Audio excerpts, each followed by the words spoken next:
भाई जो गुरु बचन पे डट गे रकट गे फंद 84 के। भाई जो गुरु बचन पे डट गे रकट गे फंद 84 के। कट गे फंद 84 के रकट गे फंद 84 के। भाई जो गुरु बचन पे डट गे रकट गे फंद 84 के। बोलो सतगुरुदेव की जय।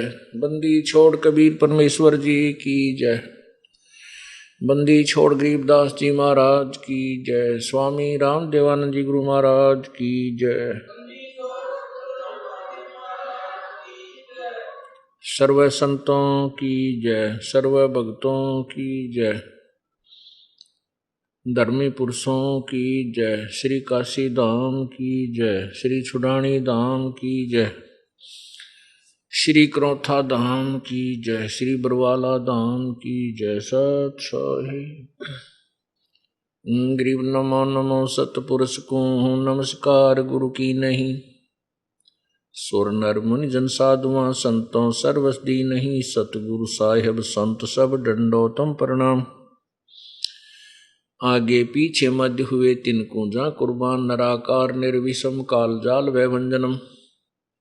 निर्लेपम निज निर्गुणम अकल अनुबेशम धुनम। सोहम सुरति समाप्तम सकल समान ना निर्तल। उज्ज्वल हिरंबर हरदमम बेपरवाह था है वार पार नहीं मज्जतम।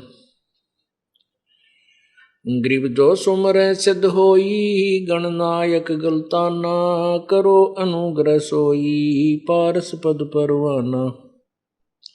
आदि गणेश मनाऊं गणनायक देवन देवा। चरण कमल लो लाऊं आद्यंत करूं सेवा। परम शक्ति संगीतम रिधि सिद्धि दाता सोई। अवगत गुण अतीतम सत्य पुरुष निर्मोही। जगदम्बा जगदीशम मंगल रूप मुरारी। तन मन अर्पूं शीसम भक्ति मुक्ति भंडारी।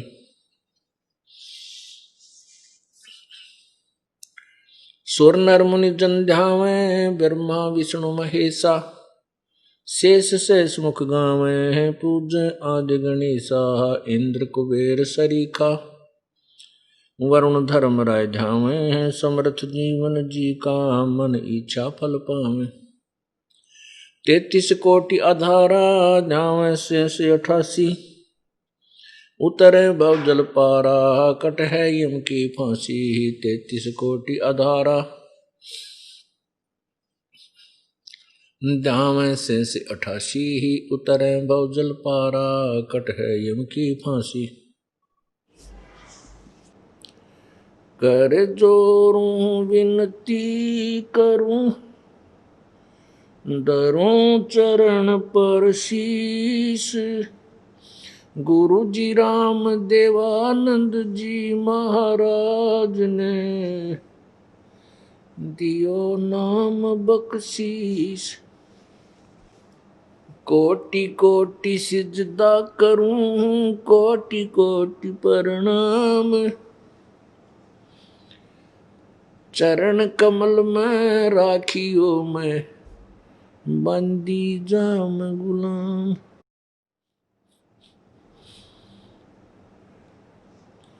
कुत्ता तेरे दरबार का मोतिया मेरा नाम। गले प्रेम की जेवड़ी जहाँ खेचो वहाँ जाऊं मैं। तो करो तो बावड़ू दूर दूर करो तो जाऊं।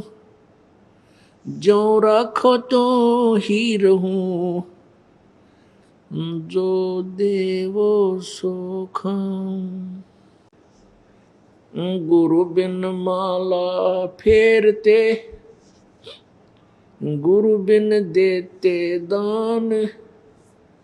गुरु बिन दोनों निष्फल हैं चाहे पूछो वेद पुराण।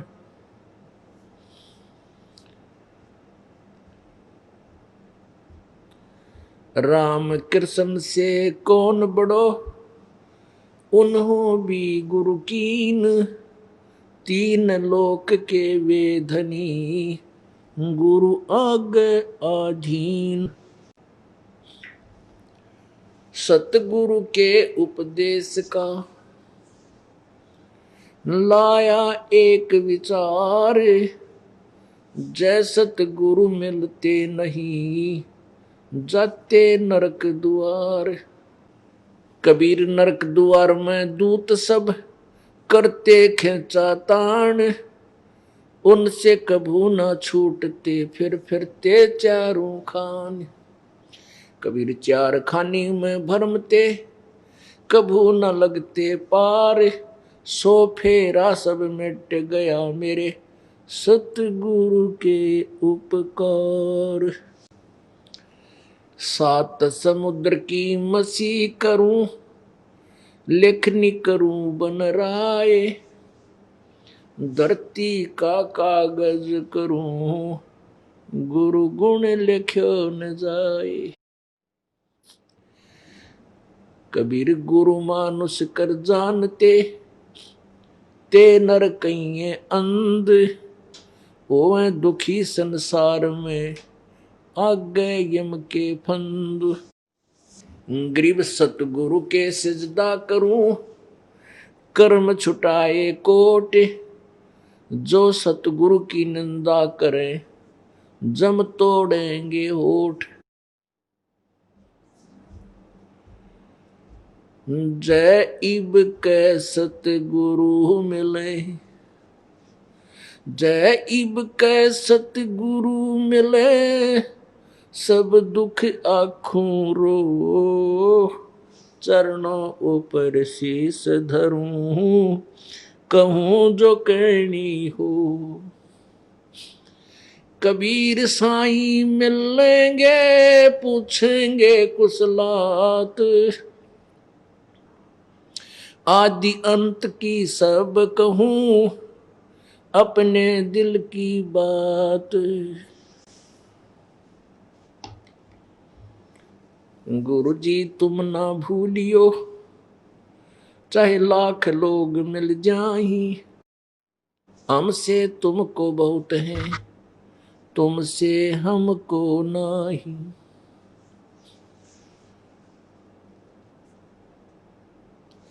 अब गुण किए तो बहुत किए, करत न मानी आरे, भावे बंदा बख्श दियो, भावे गर्दन तार। अब गुण मेरे बाप जी बख्शो गरीब नवाज, जो मैं पूत कपूत हूँ बहुर पिता को लाज। मैं अपराधी जन्म का नक्सक बरे विकार, तुम दाता दुख भंजना, मेरी करो सुमार।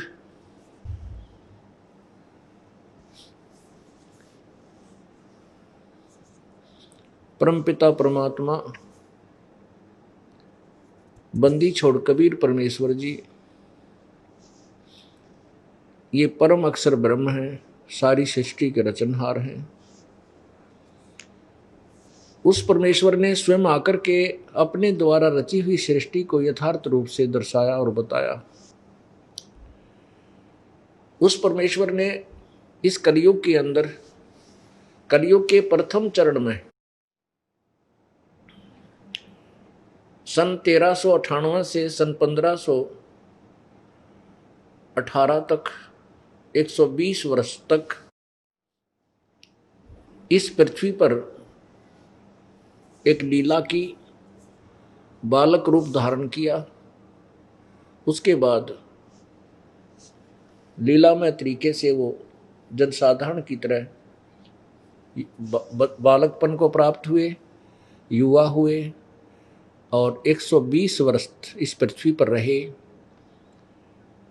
जब वो परमात्मा पृथ्वी पर आए, किसी माँ से जन्म नहीं लिया, वे अपनी शक्ति से एक बालक रूप धारण करके बनारस काशी में लहर तारा नामक एक सरोवर पर कमल के फूल पर विराजमान हुए।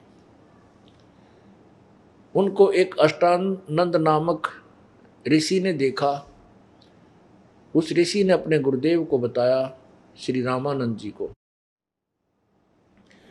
कि एक ऊपर से आसमान से एक बहुत तेजों में प्रकाश आया, उस प्रकाश से मेरी आंखें चुंधिया गई, एकदम बंद हो गई, मैं देख नहीं सका। जब आंखें मेरी बंद हुई तो आंखों के अंदर एक बालक का रूप दिखाई दिया।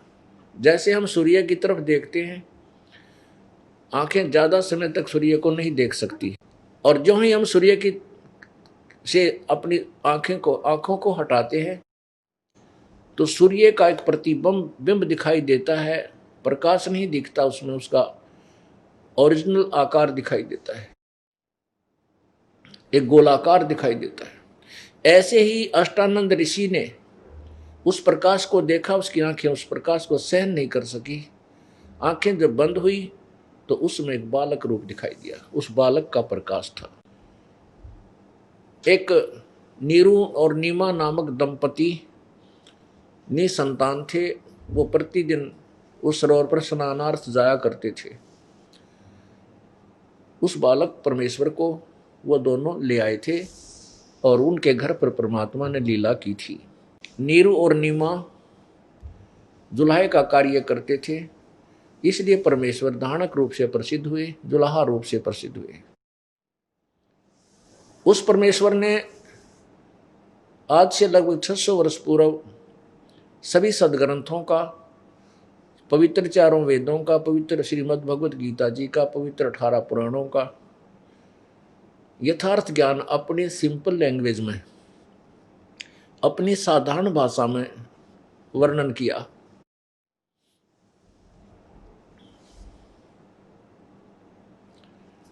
और जो आज आपके समक्ष सत्य सिद्ध हो रहा है। परमेश्वर कबीर जी ने अपनी महिमा आप ही बताते हुए कहा था, वेद हमारा भेद है, मैं ना वेदन के माही, और जौन वेद से मैं मिलूं वो वेद जानते नाही।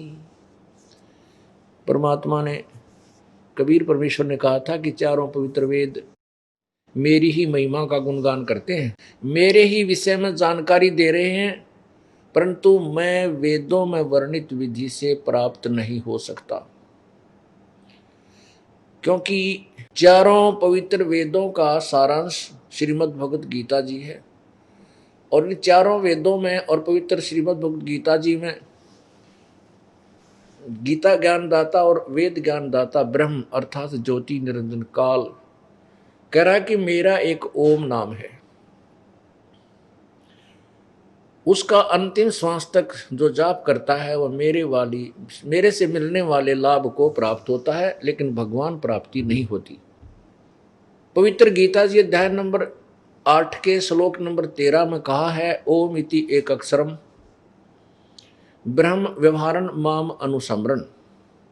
माम ब्रह्म, मुझ ब्रह्म का केवल एक ओम अक्षर है, जो इसका उच्चारण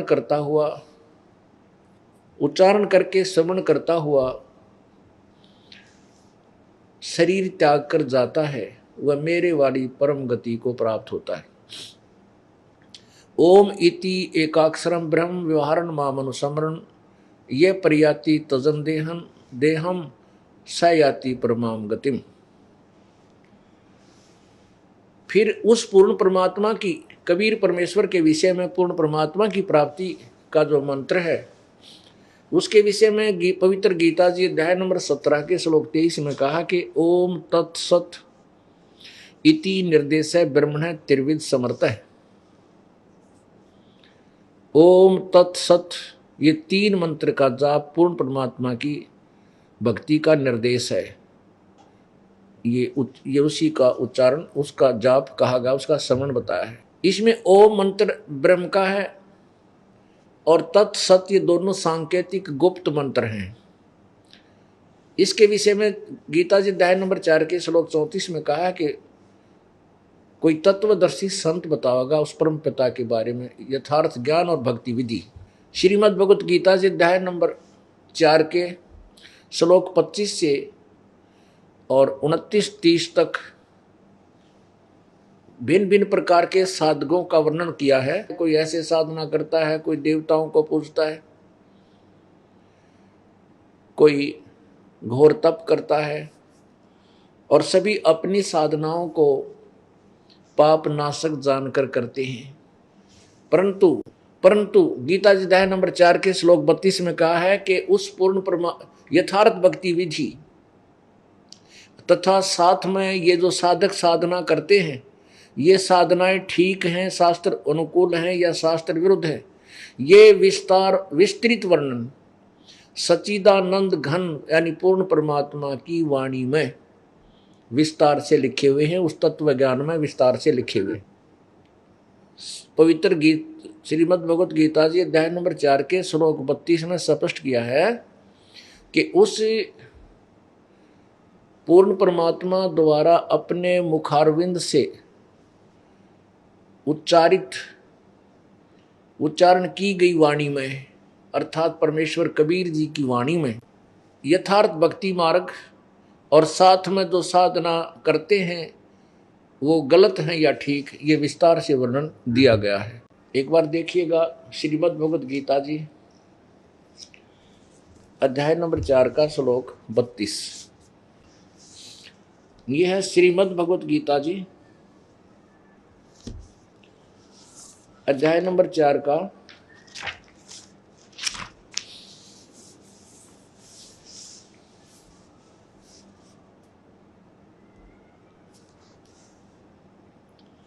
और श्लोक नंबर 32 है ये।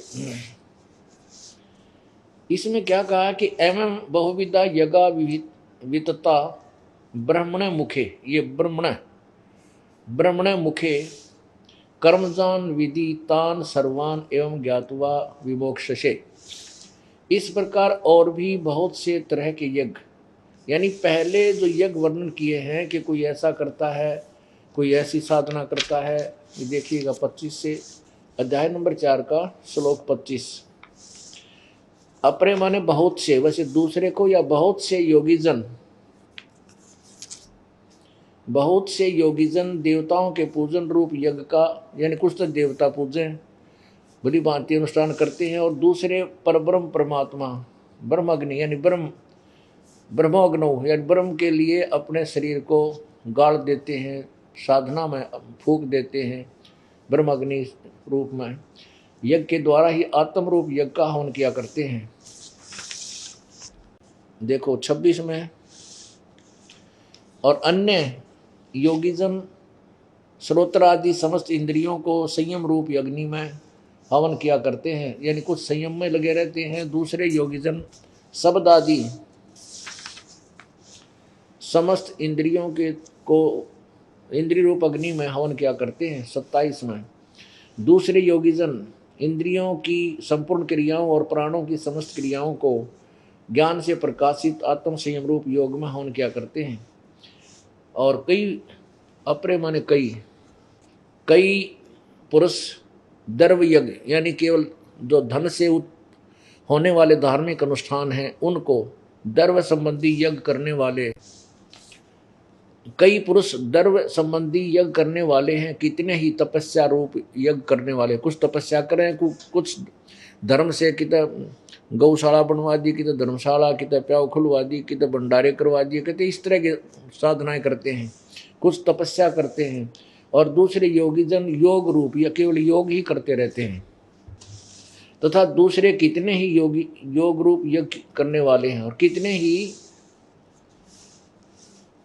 अहिंसा आदि तीक्ष्ण व्रतों से युक्त यतनशील पुरुष स्वाध्याय रूपी यज्ञ ज्ञान यज्ञ करने वाले हैं। कुछ तो अहिंसा रूपी यज्ञ करते हैं, अनुष्ठान करते हैं। जैसे आपने देखे होंगे मुंह पट्टी बांध कर जैनी नंगे पैर मुंह पर पट्टी बांध के वो कहते हैं हम जीव हिंसा नहीं करते, इस अहिंसावादी होकर ही परमात्मा प्राप्ति करेंगे, ये हमारी साधना है। अब 30 में कहा है, 29 और 30 में स्पष्ट किया है कि दूसरे कितने योगीजन अपान वायु में प्राणवायु को, यानी श्वास उश्वास पान यानी प्राणायाम ही करते हैं, और कुछ प्राणवायु में अपान वायु को, अन्य नियमित आहार यानी कुछ अल्पाहार करके ही सोचते हैं हम मोक्ष हो जाएंगे, व्रत आदि करके प्राणायाम प्राण पुरुष अर्थात कुछ प्राणायाम ही करते रहते हैं, अपान की गति को रोककर प्राणों में ही हवन किया करते हैं। वे सभी साधक यज्ञों द्वारा पाप को नाश करने वाले, यज्ञों को जानने वाले होते हैं। इसका वास्तविक अर्थ ये है कि कोई तो मुंह पर पट्टी बांध के पैरा तनंगे होकर और चलते फिरते हैं, जीव हिंसा ना करके। हम जीव हिंसा नहीं करते, इसलिए हमारी साधना पाप नाशक है, मोक्षदायक है। कुछ घोर तपस्या करते हैं, कोई धार्मिक भंडारे यानी द्रव्य धन आदि का दान करके ही उसको मानते हैं कि हमारी साधना पापनाशक और मोक्षदायक है। अब इसका निर्णय, ये 30 तक आपने सुना, अब 32 में इसका निर्णय दिया है कि ये साधना जो ऐसे ऐसे व्यक्ति करते हैं, साधक करते हैं, तथा इसके अतिरिक्त और भी बहुत से विस्तार से उस परमेश्वर की वाणी में, सच्चिदानंद घन परमेश्वर यानी पूर्ण परमात्मा की वाणी में विस्तार से कहे गए हैं, उस तत्व ज्ञान में विस्तार से कहे गए हैं, उनको सुनो। किससे सुनो? चौथे अध्याय के 34वें श्लोक में कहा कि उस तत्व ज्ञान को जो परमात्मा की, परमेश्वर की वाणी में लिखा हुआ है, उस तत्व ज्ञान को किसी तत्वदर्शी संतों के पास जाकर समझो। अब देखो 32 अध्याय 4 का श्लोक 32। एवं इस प्रकार बहुत तरह के यज्ञ, वेद की वाणी लिख दी इन्होंने। ये ब्रह्मण है, ब्रह्मणे का अर्थ होता है पूर्ण परमात्मा। इवन को ज्ञान तो था नहीं, ब्रह्मणे का अर्थ वेद कर दिया। मुखे माने वाणी, मुखे माने वाणी होगी क्योंकि मुख से उच्चारण किया हुआ जो ज्ञान परमेश्वर का। और ब्रह्मणे माने क्या है, ये निष्कर्ष करते हैं, पहले निर्णय करते हैं इन्हीं के द्वारा। जहां पर इनकी बुद्धि स्लिप नहीं करती, वहां तो ये ठीक अर्थ कर देते हैं, और जहां इनकी बुद्धि स्लिप कर जाती है, इनको ज्ञान ही नहीं कि यहाँ किसके बारे में कहा गया है, ये सच्चिदानंद घन की वाणी कौन सी है, ये देखो, तो वहां ये गलत कर जाते हैं। अध्याय नंबर 17 श्लोक नंबर 23 में ओम तत्सत इति निर्देश ब्रह्मण तिर्विध समर्थ ब्राह्मणा तेन वेदा च यज्ञा च विहिता पुरा। अब ये ब्रह्मण शब्द है, ब्रह्मण, इसका क्या अर्थ किया है इन्होंने? ओम तत्सत, ऐसे यह 3 प्रकार का। ब्रह्मण माने सच्चिदानंद घन ब्रह्म यानी परमेश्वर, सच्चिदानंद घन ब्रह्म का नाम कहा है। ये ब्रह्मण का अर्थ सच्चिदानंद घन ब्रह्म यानी पूर्ण परमात्मा, परम अक्षर ब्रह्म की तरफ संकेत है, ये ब्रह्मण है। और यहां इन्होंने ब्रह्मण का अर्थ कर दिया वेद। अरे तेरा गजब हो, ब्रह्मण माने यहां लिख दिया हम सच्चिदानंद घन ब्रह्म की वाणी में, यानी सच्चिदानंद घन कौन है? पूर्ण परमात्मा, पूर्ण परमेश्वर। उस पूर्ण परमेश्वर की वाणी में अर्थात तत्व ज्ञान में विस्तार से कहा गया है।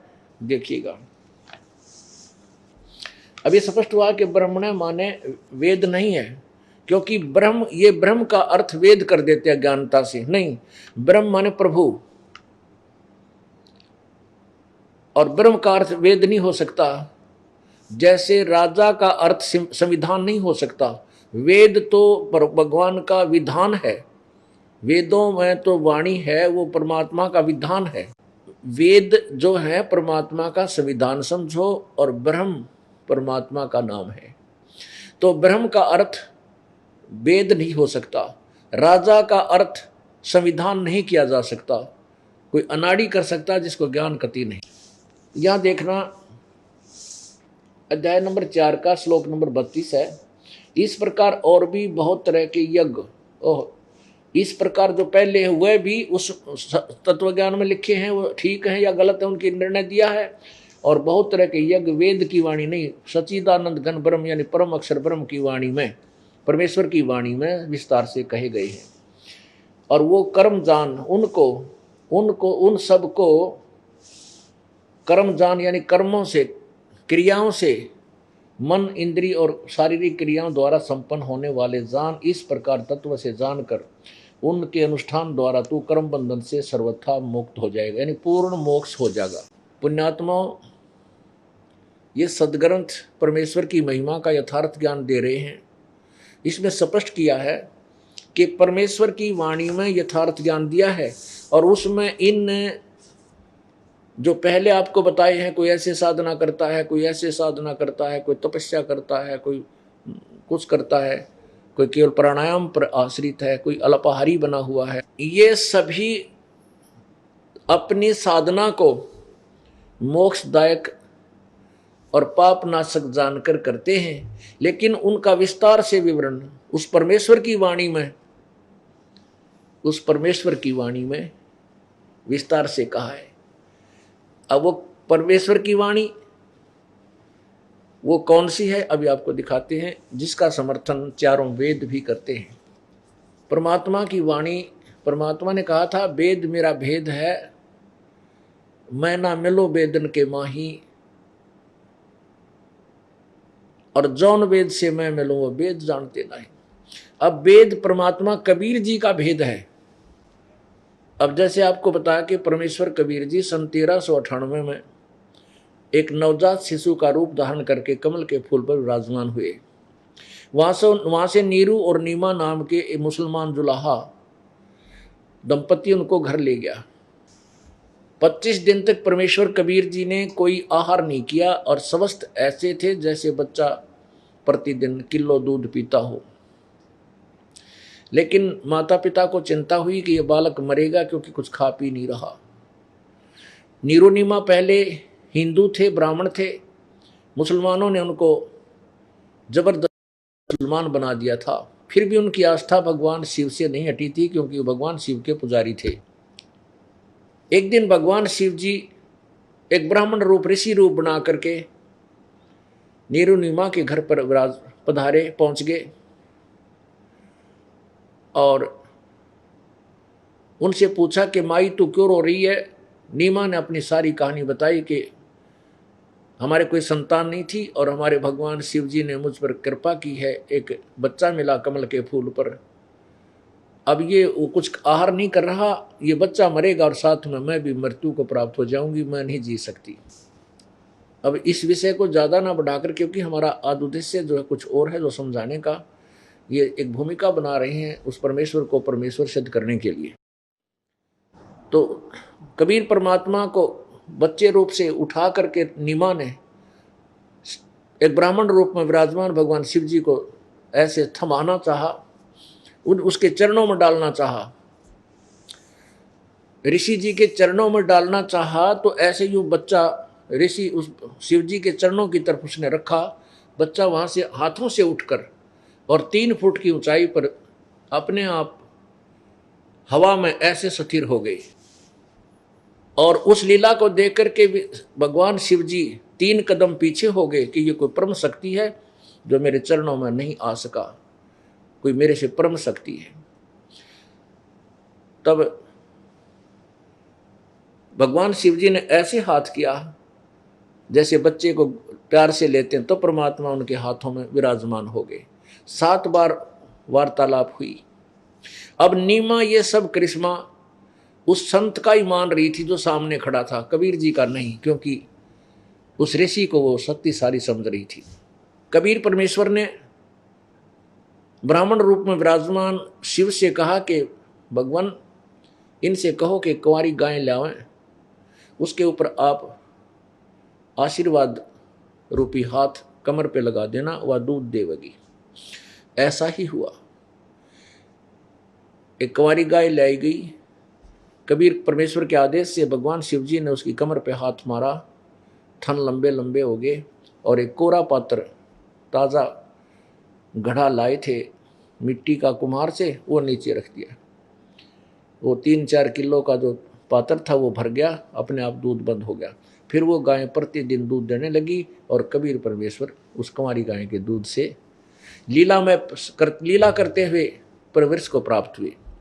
अब पुण्यात्माओं, ये प्रमाण आपको वेद में देता हूं। अब देखिएगा, ऋग्वेद 9 से 10 मंडल, महर्षि दानव सरस्वती की इसमें फीत लगा रखी है। ये देखिएगा, ये कहाँ से प्रकाशित है? प्रकाशक है सार्वदेशीय कार्य प्रतिनिधि सभा, महर्षि दान भवन, रामलीला मैदान, नई दिल्ली। मुद्रक है प्रिंस ऑफसेट प्रिंटर्स, 1510 पटौदी मार्ग, दरियागंज। इसके मंडल नंबर 9, ये देखिएगा, ऋग्वेद मंडल नंबर 9, सूक्त नंबर 1 और मंत्र नंबर 9। मंडल नंबर 9, सूक्त नंबर 1 और मंत्र नंबर 9। 9:1:9 में क्या लिखा है? अब अभी इमम अधन्या इत उत शृणंती धेन्व शिशुम सोम इंद्राय पातवे। इसका अर्थ इन्हीं के शब्दों में देखिए। इमम माने उस, सोम माने सोम स्वभाव वाले श्रद्धालु पुरुष को। और तेरा गजब हुई, इन्होंने तो अड़ंगा करण तो मतलब था, गोबर करना था अनुवाद का, क्योंकि ज्ञान तो क्या था को नहीं। अब यहाँ श्रद्धालु पुरुष कितना आ गया तो भगवान की महिमा के, वेद तो भगवान की महिमा गाते हैं। यहाँ इसका अर्थ ये बना है कि उस सोम, सोम माने अमर पुरुष को, ओह अमर पुरुष को, अमर पुरुष को जो शिशु रूप धारण करता है कुमार अवस्था में ही। अभी माने सब प्रकार से, अधन्या माने अहिंसनीय, देनवे माने गौएं, इसको अधन्या माने कंवारी, इसका अर्थ है कंवारी, अहिंसनीय यानी पूर्ण रूप से कंवारी। अभी अधन्या माने पूर्ण रूप से कंवारी, गौएं माने गायें, तृप्त करती हैं। ऐश्वर्य की वृद्धि के लिए अथवा उक्त श्रद्धालु पुरुष को, उस श्रद्धालु पुरुष को कहें, उक्त भगवान को अहसीनियाँ वाणियाँ ऐश्वर्य की प्राप्ति के लिए संस्कृत करती है। कोई बात हुई है? परमात्मा उपदेश करते हैं कि जो पुरुष श्रद्धा से, ये इनके अपना अड़ंगा, इसका सीधा अर्थ बनता है इमम माने उस, सोमम माने अमर पुरुष को जो शिशु माने बालक रूप धारण करता है, शिशु रूप में प्रकट होता है, उस समय उसको अभी अधन्य यानी सब प्रकार से, यानी पूर्ण रूप से, अधन्य माने कंवारी, जो कभी भी सांड के द्वारा परेशान ना की गई हो, कभी भी अभिन्न, अभी का अर्थ होता कभी भी, पूर्ण रूप से, ऐसे नहीं, यानी कंवारी गायें, देनवे माने गौएं यानी गौओं, उसको तृप्त करती हैं। इसका सीधा साथ इन तड़ंगा करने का मतलब था, ज्ञान तो था कोई ना।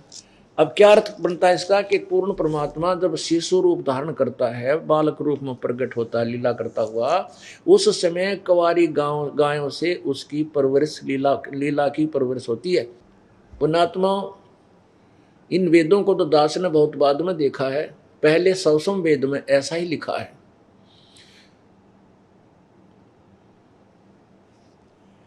और आज इन वो साधारण वाणी में ऐसा लिखा था परमेश्वर की वाणी में, आज इन वेदों ने उसका समर्थन कर दिया।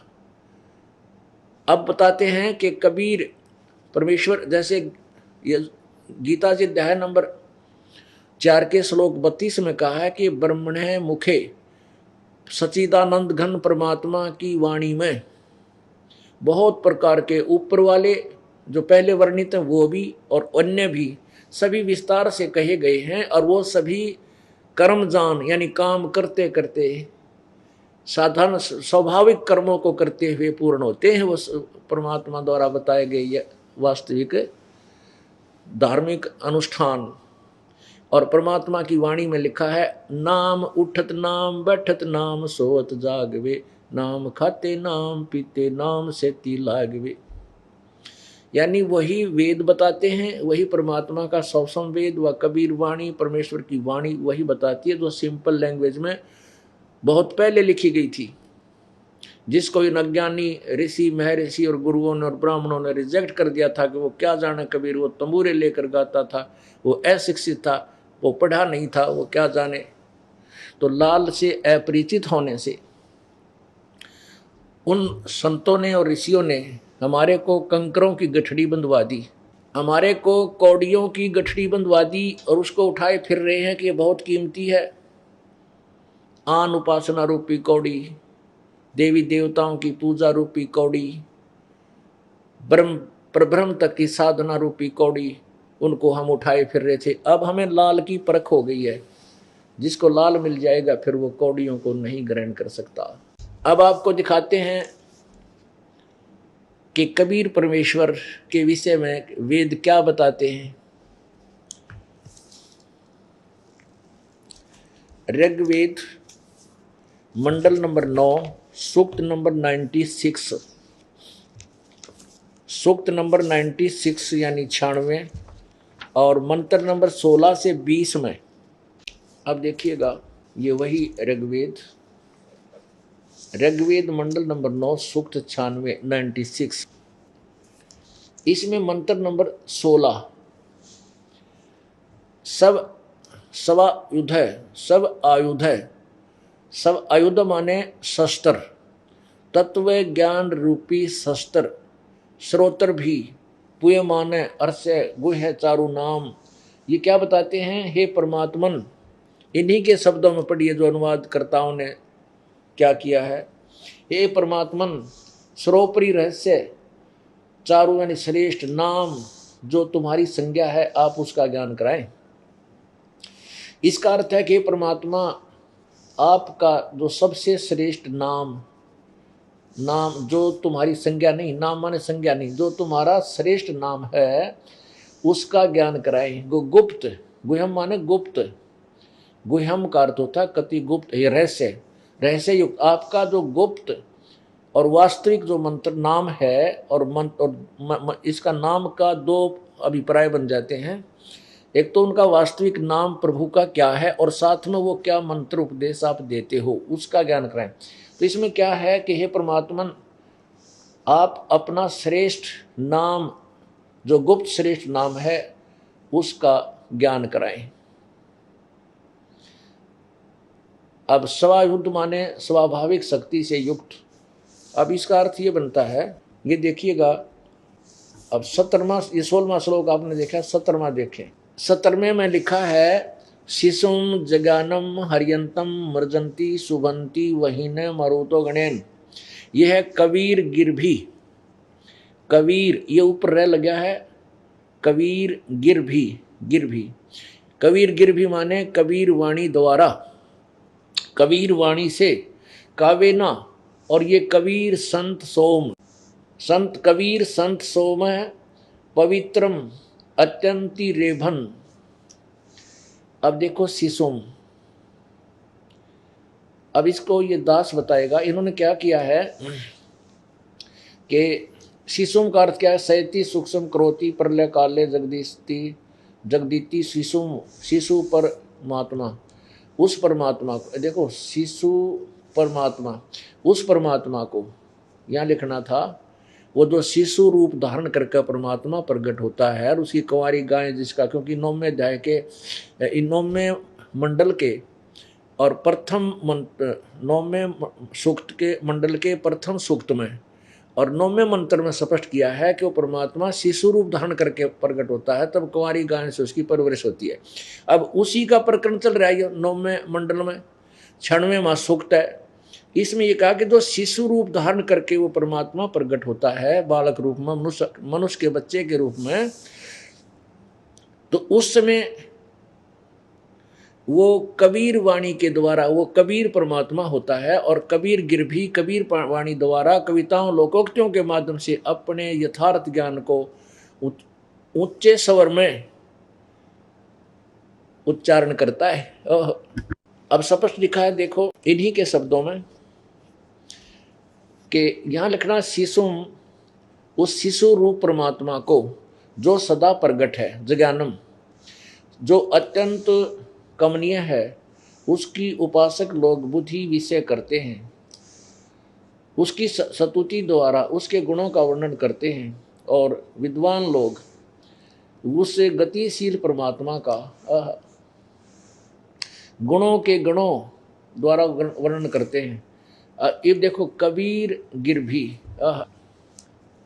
अब क्या लिखा है? कबीर गिरभी, इसका संधि छेद कर दिया उन्होंने, कबीर गिरभी, इसको कबीर को ऐसे लिख दिया, अपसर्ग ला दिए, कबीर गिरभी द्वारा। ये लिखा कवि लोग वाणी द्वारा, इसका लिखना था कि कबीर वाणी द्वारा कविता से काव्येन कविताओं से, लोकोक्तियों के माध्यम से, सोमम मन सोम रूप यानी अमर परमात्मा, पवित्रम पवित्र वह परमात्मा कारण अवस्था में, रेभन सन गरजता हुआ अतिक्रमण करता है। अब इन्होंने ज्ञान तक कहेगा था को नहीं।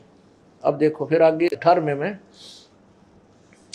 ऋषि मना या ऋषि करत, ऋषि मना या ऋषि करत सवसा सहसर अणिथा, अणिथा पदवी कवि नाम, तृतीय धामम महिष्य शिष्य संत सोमय विराजमानो राजती स्तूप। स्तूप माने गुम्मज होता है, स्तूप माने गुम्मज, उस गुम्मज में विराजमान रहता है, तेजो में शरीरवित विराजमान है वो परमात्मा, तीसरे धाम में रहता है। अच्छा, इसका यथार्थ अनुवाद ये दास करके आपको दिखाएगा। ये तो आपको संकेत दिया है कि ये वेदों में वाणी ये है, संस्कृत में ये मंत्र ये लिखे हैं, इनका अनुवाद लगभग ऐसा है। इसका यथार्थ अनुवाद कैसा है ये आपको इस दास द्वारा किया हुआ मिलेगा। ये आपको भक्ति सौदागर को संदेश भाग 1 और 2 में भी मिलेगा, और साथ में आध्यात्मिक ज्ञान गंगा में तथा परमेश्वर के सार संदेश में ये आपको पढ़ने को मिलेंगे। ये देखिएगा, ये आध्यात्मिक ज्ञान गंगा, इसके प्रश्न नंबर 426 अनुवाद किए हैं 4-5 श्लोकों का। पूर्ण परमात्मा अपने वास्तविक ज्ञान को स्वयं ही ठीक ठीक बताता है। प्रमाण ऋग्वेद मंडल नंबर 9 सूक्त नंबर 96 के मंत्र 16 से 18 यहाँ लिखा है, देखिएगा। ऋग्वेद मंडल नंबर 9 सूक्त 96 मंत्र 16 में कहा कि पूर्ण परमात्मा, ये इसका देखिए, सब आयुध है सतोत्तर भी पुयमानो अर्षभे गुयम चारु नाम अभिवाजम सप्तरीव सवर्श्यामी वायु भी गा देव सोमय। हे परमेश्वर, आप सब आयुध है, अपने तत्व ज्ञान रूपी शस्त्र युक्त हैं। उस अपने तत्व ज्ञान रूपी शस्त्र द्वारा पूयमाने मवाद रूपी अज्ञान को नष्ट करें, तथा सतोत्तर भी अपने उपासक को अपने गुप्त चारु सुखदायी श्रेष्ठ नाम माने नाम व मंत्र का ज्ञान कराएं, अपने वास्तविक नाम व मंत्र का ज्ञान कराएं। सोमदेव परमेश्वर आपके तत्व ज्ञान की, गा माने लोकोक्ति गान की, सर्वश्यामी कानों को अति प्रिय लगने वाली विश्रुति प्राण तथा जीवन दायिनी शुद्ध देसी घी जैसी और घोड़े जैसी तीव्रगामी तथा बलशाली, और अर्थात आपके द्वारा दिया गया तत्व ज्ञान जो कविताओं लोकोक्तियों में है वह मोक्षदायक है। उस अपने यथार्थ ज्ञान व वास्तविक अपने नाम का ज्ञान कराएं। अब देखना, अब 70वें का में क्या लिखा है, शिशु जज्ञानम हरियतम मर्जंती सुबंती वहीन मरुत गणेन कबीर गिरभी कावेना कबीर संसोम पवित्रम अत्यंत रेभन। सर्व सृष्टि रचनहार हरे शिशु सर्व कष्ट हरण पूर्ण परमात्मा मनुष्य के विलक्षण बच्चे के रूप में जज्ञानम जानबूझकर प्रकट होता है, तथा अपने तत्व ज्ञान को तम माने उसमें मर्जंती निर्मलता के साथ शोभंती उच्चारण करता है। वहीन प्रभु प्राप्ति की लगी विरह की अग्नि वाले मृत माने भक्त, गणेन माने समूह के लिए, कावेना कविताओं द्वारा कविताओं से, पवित्रम अति एति अत्यधिक निर्मलता के साथ, कबीर गिरभी। इसको हमने कबीर गिरभी को ऐसे लिख दिया, र के नीचे हलंत लगा दी, कबीर गिरभी, क्योंकि इसके ऊपर छोटा र लगा रखा है। ये कबीर गिरभी, ये छोटा र लगा है, ऊपर भी छोटा, कबीर गिरभी। तो हमने कबीर को ऐसे लिख दिया, और गिरभी कबीर वाणी, कबीर माने कबीर और गिरभी माने वाणी। कबीर वाणी अर्थात कबीर वाणी द्वारा रेभन माने ऊंचे स्वर से संबोधन करके बोलता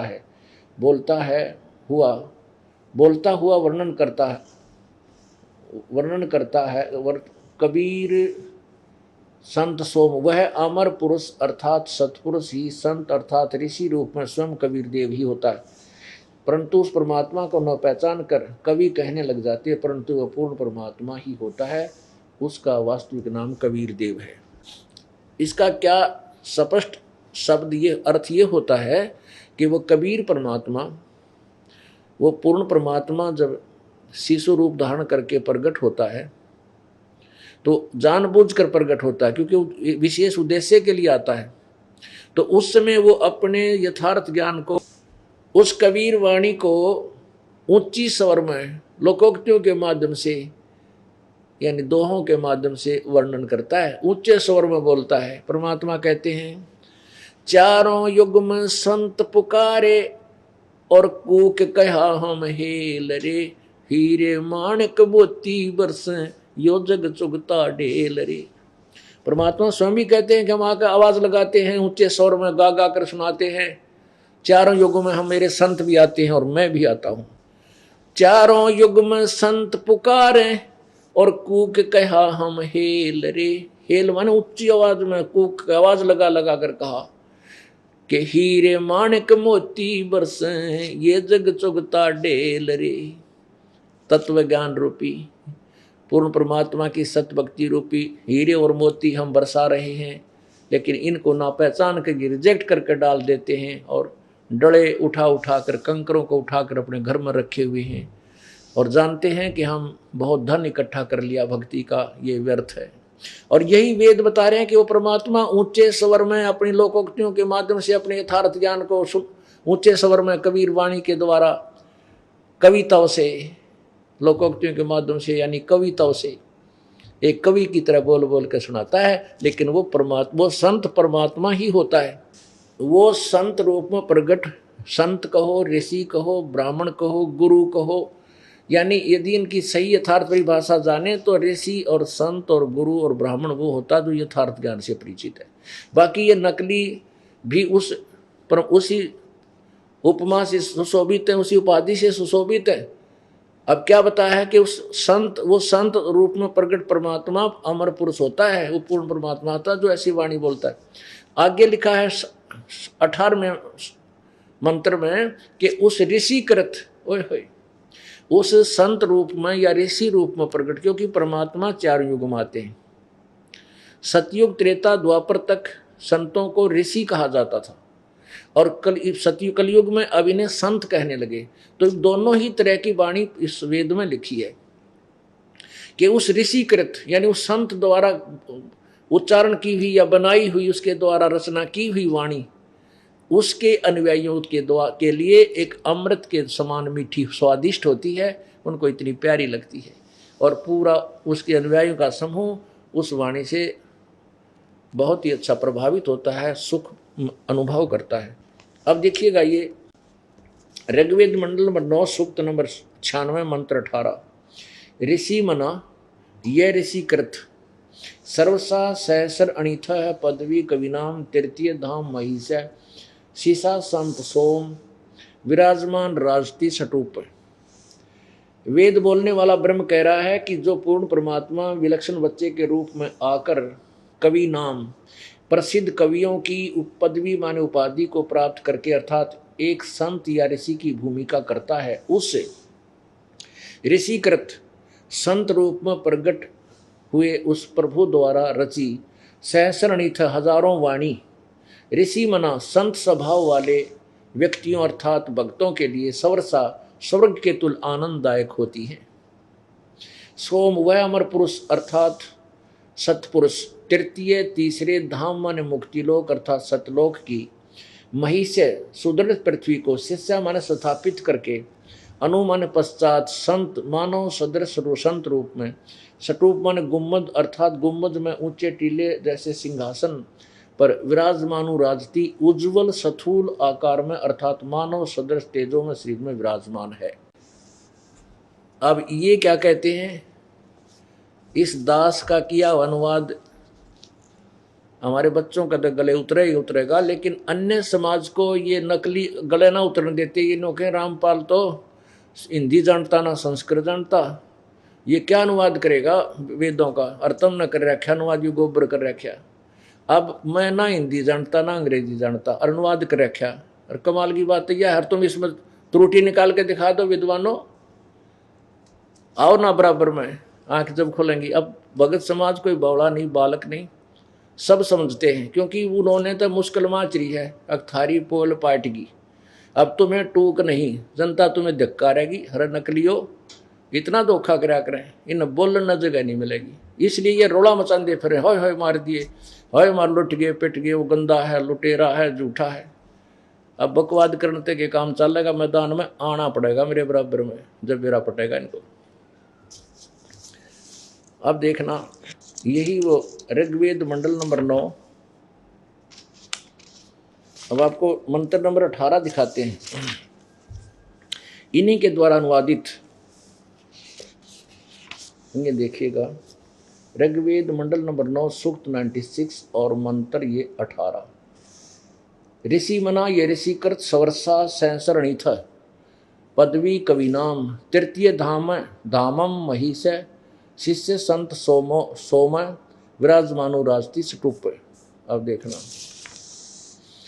अनुवाद है यहाँ इन्हीं के द्वारा किया हुआ। सोम रूप परमात्मा है, अमर परमात्मा, शिशासन पालन की इच्छा करता हुआ जो महान वह परमात्मा, तृतीय धामम देवान और पितरान इन दोनों से पृथक तीसरा जो मुक्ति धाम है उसमें विराजमान। अब जो ज्ञान योगी अडाद्यन अडंगा विराजमान ज्ञान योगी का, अरे ज्ञान योगी का केवल भगवान की महिमा गाई जा रही है। विराजमान परमात्मा है, उसको प्रकाश करने वाला है। अनुराजती का अर्थ है अनुकार, ये अलग इन्होंने उल्टा कर दिया। ये देखो, इन्होंने अनु यहां लिया,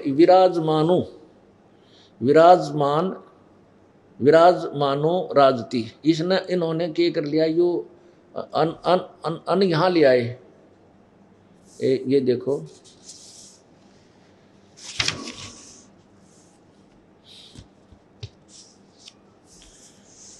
अब इनका इन्होंने क्या किया है कि जैसे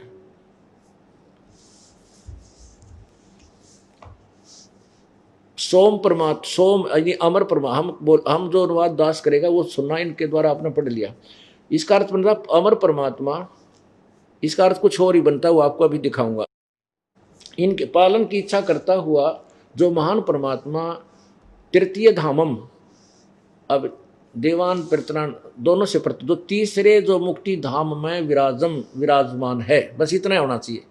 अनुराजती यानी वो पूर्ण रूप से प्रकाशित है। अनु माने पश्चात में, उसमें बैठ के, और वहाँ वो तेजो में शरीर युक्त है। अब सीधा सा विराजमान है, बस यही खत्म होना चाहिए, वो विराजमान है। वह अमर परमात्मा महिष माने सतलोक की सुदृढ़ पृथ्वी, महिष माने पृथ्वी अर्थ होता है, और वो तीसरा धाम बना करके उसको स्थापित करके उसमें विराजमान होता है। तो इनकी ही दृष्टिकोण से वो परमात्मा जो है तीसरे मुक्ति धाम में विराजमान जो ज्ञान योगी है, यानी कोई ज्ञान योगी उस तीसरे मुक्ति धाम में विराजमान है। अरे महिमा भगवान की गान दाग रहे हैं, और ये योगी बना दिया उसका। योगी कोई शब्द नहीं इसके अंदर, परमात्मा की महिमा गाई जा रही है, परमात्मा के विषय में जानकारी दी जा रही है, परमात्मा पर ही सारा कुछ ये केंद्रित होना चाहिए, ना कि कोई और अन्य विषय में। अब ये दास जो अनुवाद किया है वो पढ़िएगा, आसानी से समझ में आ जाए, न तक ज्ञान के में था को ना। और इनको एक संस्कृत के ज्ञाता जानकर हम बोली जनता ने संतोष पाया कि इन्होंने जो अनुवाद किया वो सही होगा, क्योंकि हम तो पढ़ भी ना जानते संस्कृत को। अब देखिएगा, ऋग्वेद मंडल नंबर 9 सूक्त नंबर 18। ऋषि मना ये ऋषिकृत, ऋषि माने ऋषि स्वभाव वाले, संत स्वभाव वाले, यानी भक्त आत्माओं के लिए ऋषि, ये जो ऋषिकृत उस ऋषि रूप में संत रूप में प्रकट उस परमात्मा द्वारा रची गई सहरसाणी था हजारों वाणी पदवी कविनाम तृतीय धाम महिष्य शिष्य संत सोम विराजमानो राजती स्टूप। वेद बोलने वाला ब्रह्म कह रहा है कि जो पूर्ण परमात्मा विलक्षण बच्चे के रूप में आकर कवि नाम प्रसिद्ध कवियों की पदवी माने उपाधि प्राप्त करके अर्थात एक संत या ऋषि की भूमिका करता है, उस ऋषिकृत उस संत द्वारा के रूप में प्रकट हुए प्रभु द्वारा रची सहस्र अणिथ हजारों वाणी ऋषि मना संत स्वभाव वाले उस व्यक्तियों अर्थात भक्तों के लिए सवरसा स्वर्ग तुल्य आनंददायक होती हैं। उस परमात्मा द्वारा बोली गई वाणी उसके अनुयायियों के लिए जो उसके ज्ञान को से परिचित हो जाए उन्हें बहुत प्यारी लगती है, बहुत उनके कानों को स्वादिष्ट लगती है, स्वर्ग में भी स्वर्ग जैसी यानी सुखदाई उनको होती है। जैसे दास आपको वाणी बोलता है, आपकी आत्मा गदगद हो जाती है उस प्रभु की वाणी को सुनकर होती है। सोम वह अमर पुरुष अर्थात सत्य पुरुष तृतीय तीसरे धाम मुक्ति लोक अर्थात सतलोक की महिष्य माने सुदृढ़ पृथ्वी को, शिष्या माने स्थापित करके, अनु माने पश्चात में, संत मानो सदृश संत रूप में, शटुप गुम्मद अर्थात गुम्मद के में ऊंचे टीले जैसे सिंहासन पर विराजमान राजती, उस उज्ज्वल स्थूल आकार में मानव सदृश तेजों में शरीर में विराजमान है। इसका सीधा सा अर्थ बनता है।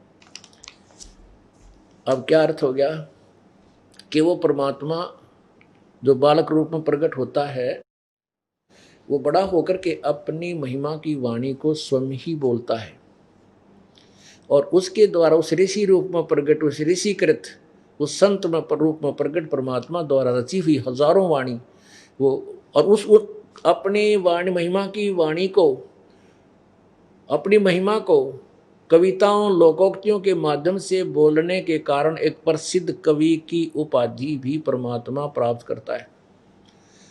अब सारी बात फट कबीर परमेश्वर पे है। कबीर जी को हम कवि कवि कवि कहा करते थे, बड़े महान कवि हुए, बड़े महान कवि हुए, और कहा कि वो होता है परमात्मा, उसको लोग कवि कहने लग जाते हैं, वो परमात्मा होता है। अब ये सारी भूमिका जो बनाई है अब किस लिए कि उस परमात्मा ने क्या बताया, गुण तीनों की भक्ति में ये भूल पड़ो संसार, कहें कबीर निज नाम बिना कैसे उतरो पार। गुण तीनों की भक्ति में रजगुण ब्रह्मा, सतगुण विष्णु, तमगुण शिव जी, इन्हीं की भक्ति में ये सारा संसार भूला पड़ा है। और जब तक यथार्थ नाम पूर्ण परमात्मा की सही भक्ति तुम्हें नहीं मिलेगी तुम पार कैसे होगे। प्रसंग चल रहा था कि ब्रह्मा विष्णु महेश ये मोक्ष न तो अमर हैं न ही ये पूजा के योग्य हैं, ये पूजा नहीं करनी, इनकी पूजा नहीं की जा सकती, नहीं करनी चाहिए, लेकिन ये भी नहीं कह सकते कि ये यूजलेस है। अब जैसे आपने गीता जी अध्याय नंबर 15 के श्लोक नंबर 1 में 1 से 4 में पढ़ा, कई बार सुना है आपको कि उल्टा लटका हुआ संसार रूपी वृक्ष है, ऊपर को जड़ तो पूर्ण परमात्मा है, वो सच्चिदानंद घन परमेश्वर है, और नीचे को तीनों गुण रजगुण ब्रह्मा, सतगुण विष्णु, तमगुण शिव जी रूपी ये शाखाएं हैं। ये देखिएगा श्रीमद् भगवत गीता अध्याय नंबर 15 श्लोक नंबर 1 से 4 का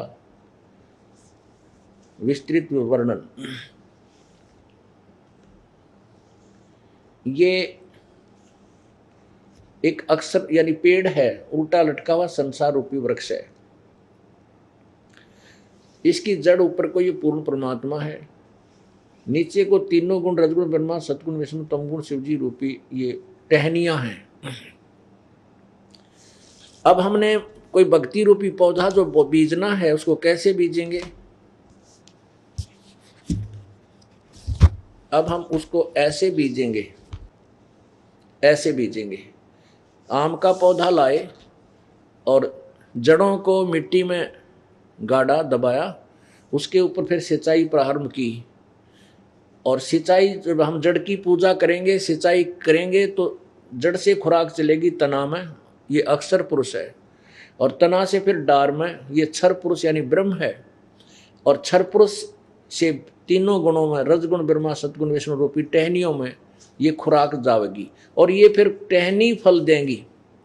हमें जो फल देंगे वो ब्रह्मा विष्णु महेश ही देंगे, लेकिन ये उस समय देंगे जब हम इस जड़ की पूजा मूल मालिक की पूजा करेंगे। फिर ये टहनियां का फल लगेंगे, बिना मांगे देंगे ये। अब जैसे हम इस तरह पूजा करेंगे, जड़ की पूजा करेंगे, तो अपने आप हमारा किया हुआ कर्म इनके पास आएगा, ये हमें अपने आप देंगे, बिना मांगे देंगे ब्रह्मा विष्णु महेश। और अब हम क्या किए बैठे हैं, हम ऐसे कर रहे हैं, इन अज्ञानी संतों के द्वारा बताए गए अधूरे ज्ञान से हम ऐसे कर रहे हैं। हमने ब्रह्मा विष्णु महेश रूपी टहनियों को, पौधे की टहनियों को तो गमले में गाड़ दिया जमीन में, उसकी पूजा करने लगे, जड़ छोड़ दी, मूल मालिक की पूजा छोड़ दी, नीचे की टहनियों की पूजा करने लगे। इससे हमें कोई भक्ति रूपी लाभ नहीं मिल रहा।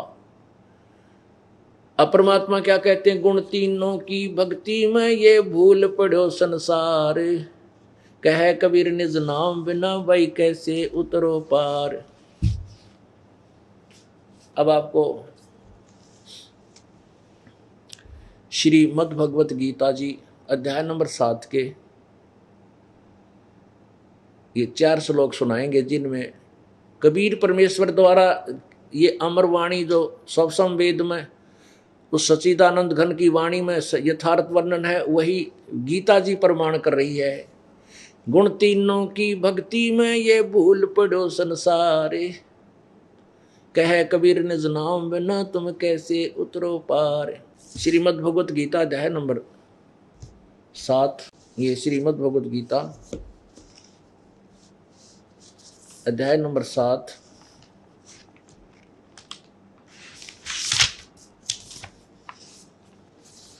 और श्लोक नंबर 10 से 12 निर्णय करेगा। 10 से 15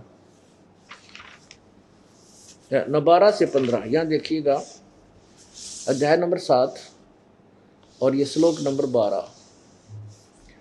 और भी जो सतगुण से उत्पन्न होने वाले भाव हैं, जो रजोगुण से तथा तमोगुण से उत्पन्न होने वाले भाव हैं, उन सबको तू मुझसे ही होने वाले ऐसे जान, परंतु वास्तव में उनमें मैं और वे मुझ में नहीं हैं। अब ये काल भगवान क्या कह रहा है, ब्रह्म जैसा कि दास ने परमात्मा द्वारा बताई हुई सृष्टि रचना अपने शब्दों में सुनाई थी, उसमें कहा था कि काल को कहा है कि काल को श्राप लगा है ब्रह्मा विष्णु महेश के पिता को कि 1 लाख मानव शरीरधारी प्राणियों को वो नित्य आहार करता है, और जिसके लिए इसने अपने तीनों पुत्रों को एक एक गुण युक्त कर दिया, रजोगुण युक्त ब्रह्मा को, सतोगुण युक्त विष्णु को, तमोगुण युक्त शिव को। तो ये तीनों की ड्यूटी दे दी। ब्रह्मा के गुण से हम संतान उत्पत्ति करते हैं, संसारिक व्यवस्था में लग जाते हैं, मान बढ़ाई में लगे रहते हैं, और सतोगुण भगवान विष्णु की सतोगुण की के प्रभाव से हम एक दूसरे में ममता में जकड़े पड़े हैं, और शंकर भगवान हमें संहार कर देता। क्यों? क्योंकि 1 लाख मानव शरीरधारी प्राणियों को इनका पिता आहार करता है। अब ये कहता है कि जो रजोगुण से भाव है, जो तमोगुण से जो उत्पन्न भाव होता है, और जो सतोगुण से और तमोगुण से जो भाव उत्पन्न होता है, उनके लिए मूल कारण तो मैं हूँ, मेरे ही कारण सब कुछ हो रहा, लेकिन मैं उन तीनों भगवानों से, देवताओं से दूर हूँ, अलग हूँ, उनमें नहीं हूँ।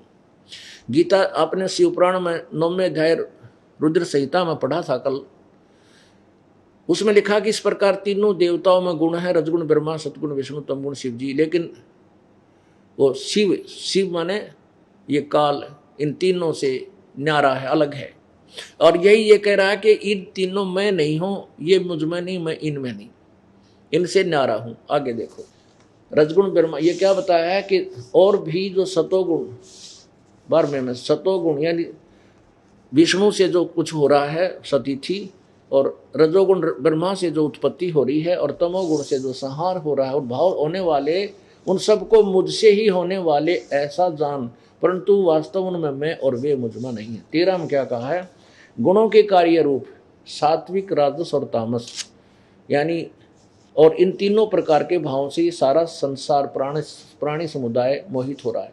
इन तीनों गुणों से परे, ब्रह्मा विष्णु महेश से ऊपर मुझ मुझे वह अविनाशी को नहीं जानता। वैसे इसका अर्थ ये बनता है, मुझे वह अविनाशी को नहीं जानते। चलो हम हमारा उद्देश्य सिर्फ ये समझना है कि ब्रह्मा विष्णु महेश इन रजोगुणों इन गुणों से ऊपर अलग कोई और भगवान है जो जानने योग्य है। नहीं, गुणों को और भगवान से क्या मेल, आपको कल स्पष्ट कर दिया था कि ये खुद स्वीकार करते हैं देवी भागवत में कि शंकर भगवान कहता है, माता यदि आप हमारे पर दयालु हो तो मुझे इसे कुकर्म में क्यों ला दिया, मैं तमोगुण बना दिया, जीवों का संहार करता हूँ। और कमल से उत्पन्न होने वाले ब्रह्मा को आपने रजोगुण क्यों बना दिया, और तमोगुण सतोगुण विष्णु को क्यों बनाया। इससे सिद्ध हुआ रजगुण ब्रह्मा है, सतगुण विष्णु, तमगुण शिव जी। ये सांकेतिक यही ये कोड वर्ड है गीता जी में, क्योंकि चारों वेदों का सारांश है, इसलिए इस कोड वर्डों को तत्वदर्शी संत ही समझा सकता, ये प्रमाण है। 13वां में गुणों के कार्य रूप सात्विक, राजस और तामस, इन तीनों प्रकार के भावों से सारा संसार प्राणी समुदाय मोहित हो रहा। इन तीनों गुणों से परे, ब्रह्मा विष्णु महेश से ऊपर, मुझ अविनाशी को नहीं जानता। चलो हम आगे फिर समझाएंगे इसको कितना अविनाशी है। अब 14 में क्या कहा है, क्योंकि यह अलौकिक अर्थात अति अद्भुत त्रिगुणमयी मेरी माया, रजगुण ब्रह्मा, सतगुण विष्णु, तमगुण शिव जी द्वारा फैलाया गया जाल बड़ी दुस्तर है, खतरनाक है। जो पुरुष मुझ को निरंतर भजते हैं वो इस माया का उल्लंघन कर जाते हैं। जो ब्रह्म साधना करते हैं वो ब्रह्मा विष्णु महेश से अच्छी उपलब्धि कर लेते हैं। इसका भाव ये है। अब क्या 15 में बताया है कि माया के द्वारा जिनका ज्ञान हरा जा चुका है, जो इन रजगुण ब्रह्मा, सतगुण विष्णु, तमगुण शिव जी से अतिरिक्त किसी की पूजा, किसी भगवान को मानने को तैयार नहीं, किसी की और पूजा करना नहीं चाहते, उनका ज्ञान, उनकी बुद्धि यहीं तक जकड़ी पड़ी है, उनके विषय में कहा है जो ब्रह्मा विष्णु महेश की पूजा करते हैं।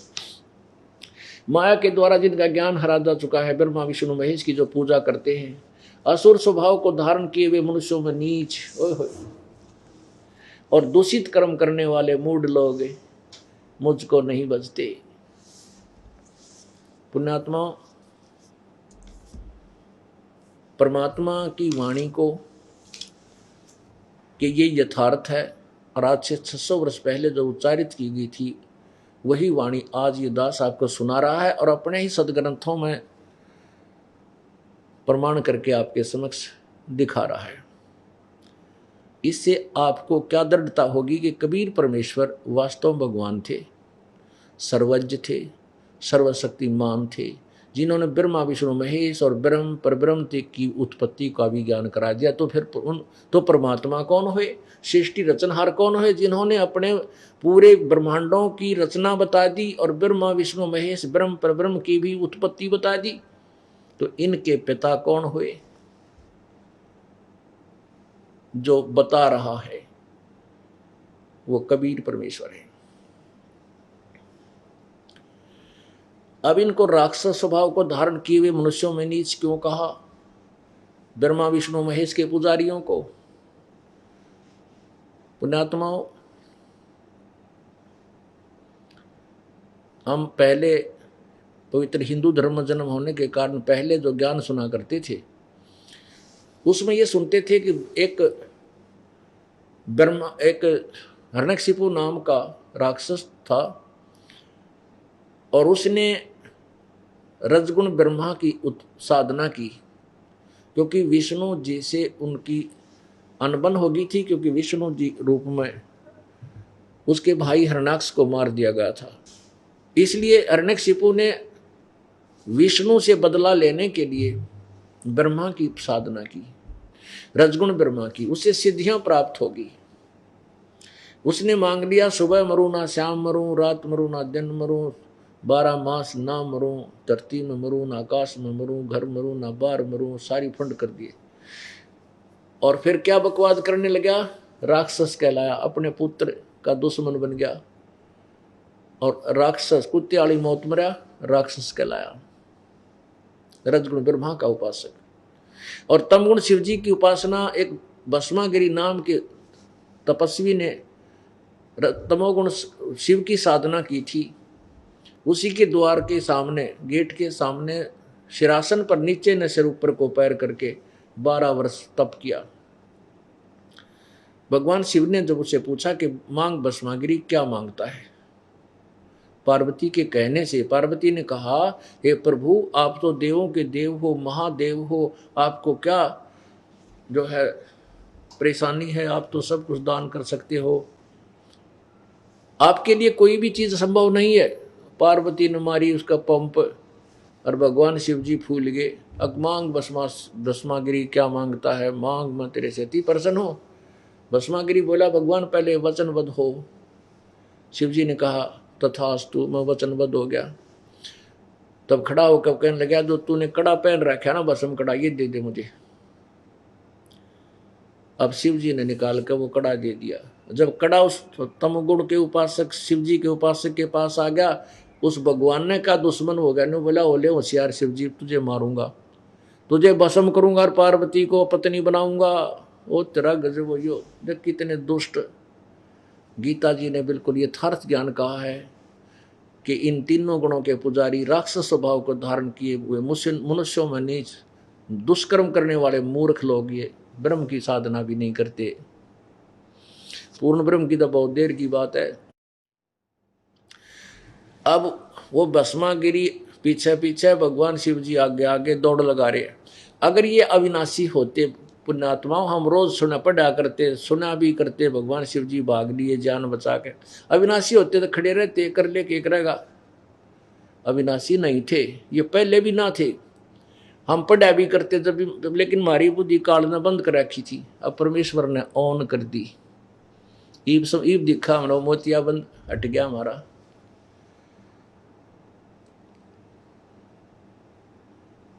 परमात्मा अपनी वाणी में कहते हैं, नर नारायण देही पाके जकट्या ना जमका फंद वे, दिखत के तो नैन चश्म इनका फेरा मोतिया बंदरे।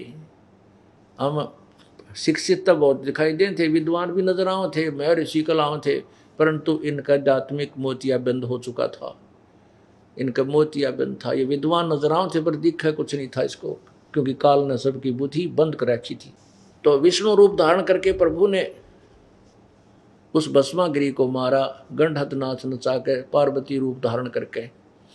तो वो राक्षस स्वभाव वो भस्मासुर कहलाया, फिर भस्मागिरी से भस्मासुर हो गया, क्योंकि वो तमोगुण की पूजा करता था। ऐसे ही रावण ने भगवान तमोगुण शिव जी की पूजा की। ये गलती उसके नालायक गुरु की थी, जिसने ये बता दिया कि भगवान शिव जी वेदों में लिखा है, अजरो अमर है, सर्वशक्तिमान, इसकी पूजा करो। अब उस रावण ने अपने नकली गुरु, झूठे गुरु के आधार पर शिव जी को पूर्ण परमात्मा मानकर उसकी साधना इतनी जबरदस्त की कि अपना सिर भी काट के, यहाँ से धड़ काट के और यूं का यूं चढ़ा दिया 10 बार। अब ये वर्क डन इतना दे सकते हैं, जैसा किया वैसे ही 10 सिर इसको मिल गए, लेकिन फिर मरा और फिर राक्षस कहलाया।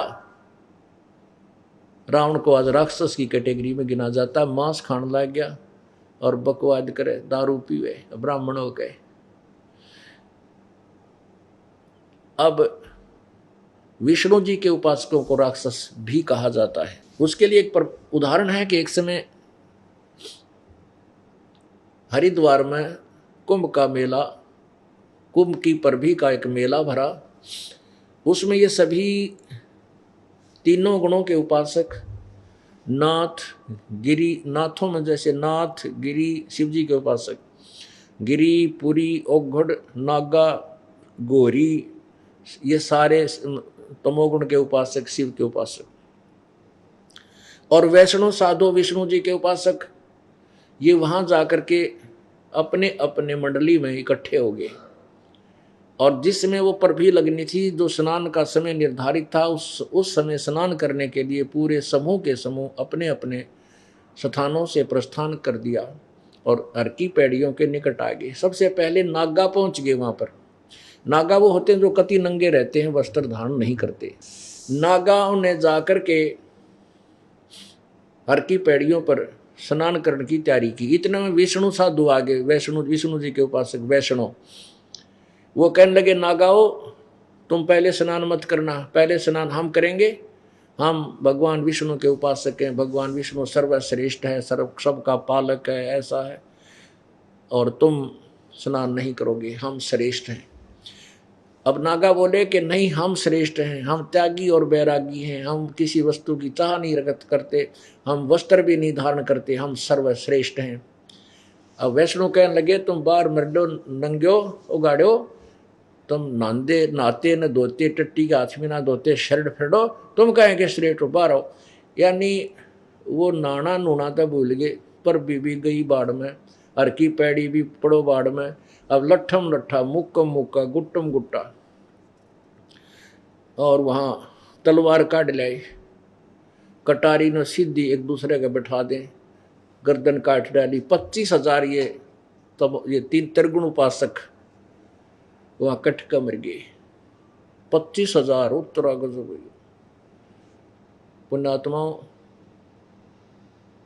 परमात्मा अपनी अमर वाणी में अपने ज्ञान में कहते हैं, तीर तुपक तलवार कटारी जमदड़ जोर बधावे हैं, हर पैड़ी हर हेत न जाना वाजा कर चलावे हैं, काटे शीस नहीं दिल करुणा ये जग में साध कवावे हैं, जो जर इनके दर्शन को जावे उनको भी नरक पठावे हैं।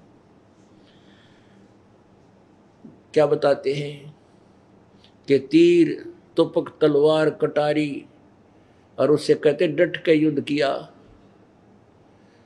और हर पैड़ी हर हेत ना जाना, हर की पैड़ी कहें, और भगवान का प्यार भी नहीं उमड़ा उनके अंदर, कहाँ के कुकर्म करने लग रहे हो। यहाँ तक तो हर की पैड़ी कहो और भगवान की छाती पर कत्लेआम करने लग रहे। हर पैड़ी हर हेत ना जाना वहां जाकर चलावे हैं, काटे शीस, ओहो काटे शीस नहीं दिल करुणा, करुणा माने दया, और सिर काटे इनका दया भी कोई ना, दुश्मनों के, दुष्टों के, कसाइयों के। काटे शीस नहीं दिल करुणा ये जग में साध कवावे हैं, इनको संत भी कहते हैं। और जो जो ऐसे दुष्टों के दर्शन न जावे उनको भी नरक ले जावे हैं, क्योंकि उनके पास वे ऑफ वर्शिप है ही नहीं। जैसा डंगा वो ले रहे हों अपने शिष्यन बता देते हैं, वो भी उनने कैसे हो जाए। अब अपने समाज में ये कुरीति क्यों आ गई? पहले अपने पूर्वज भगवान से डरने वाले हुआ करते थे, और भगवान की चाह में उससे सुख प्राप्त करने के लिए इनका जहाँ फंसे गांव गांव में डेरा, इन्हें सुरफे पाड़ागा, कितना देख ले सब जगह पाओगा। इनने भ्रमित कर दिया पूरे समाज को, बल्कि बैल लगा दिए इनके। वो जो बच्चे ना कुछ सुल्फा सल्फा पिए थे उन्होंने अपने स्वार्थ से उनको भी पीने लगा दिया। अब ऐसे बिगड़े हुए सांग को, ऐसे बिगड़े हुए सिस्टम को अब ये तत्व ज्ञान सुधारेगा, सब समाज विकार रहित होगा, परमात्मा से डरने वाला होगा।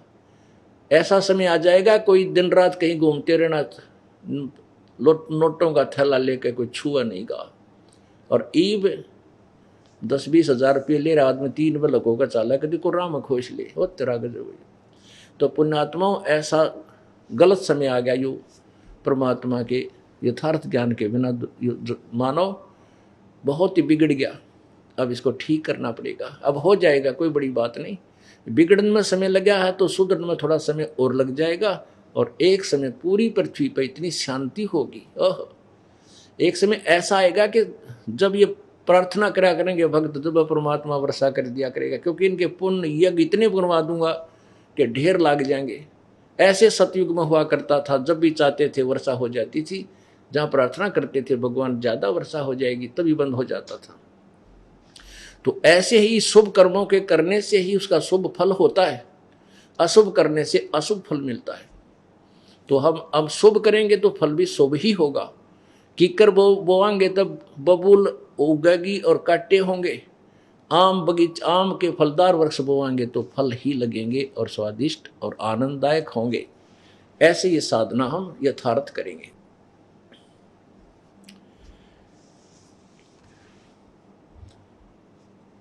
अब जैसे आपने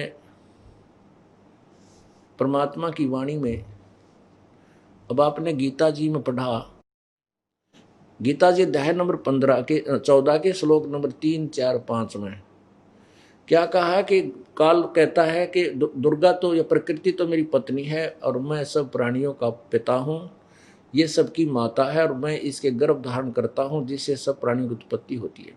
फिर 14वें अध्याय के 5वें श्लोक में कहा है कि प्रकृति से उत्पन्न तीनों गुण, प्रकृति दुर्गा से, ये तीनों गुण रजगुण ब्रह्मा, सतगुण विष्णु, तमगुण शिव जी, इस जीवात्मा को कर्मों के या जाल में फंसाए रखते हैं। अब काल तो बरी हो गया, न्यू कह कि ये ब्रह्मा विष्णु महेश तुमने उलझा रहे हैं। और परमात्मा कहते नहीं, ये गलत कह रहा है। ब्रह्मा विष्णु महेश अकेले दोषी नहीं है। ब्रह्मा विष्णु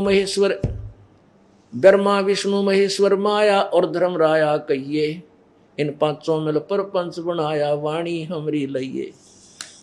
अब क्या बताते हैं परमात्मा के अकेले ब्रह्मा विष्णु महेश दोषी नहीं है तुम्हें यहाँ उलझाए रखने में, ये पांचों का मिलकर सहयोग है। देखिएगा अब कितनी प्यारी वाणी परमेश्वर ने बोली है, यानी अपना यथार्थ ज्ञान कबीर परमेश्वर ने अपनी प्यारी आत्मा गरीबदास जी के अंदर फीड कर दिया था, और वही ज्ञान संत गरीबदास जी महाराज ने उच्चारण किया है, केवल उच्चारण किया है। ब्रह्मा विष्णु महेश्वर माया और धर्म राया कहिए, इन पांचों मिल पर पंच बनाया वाणी हमरी लइए। परमात्मा कहते हैं इन पांचों ने मिलकर ये सारा परपंच तुम्हें यहाँ फंसाने के लिए, इन पांचों ने माया दुर्गा और यो धर्मराय कहते हैं, इस काल को धर्मराय भी बोलते हैं। इसने परमात्मा के सामने कहा था कि मैं धर्म का राज करूंगा, जैसा जो करेगा वैसा फल दूंगा, इसलिए ये अपने आप को धर्मराय भी कहलाता है। और यहाँ जैसे अपना हिंदुस्तान का राष्ट्रपति सुप्रीम पावर भी होता है, सुप्रीम जज भी होता है।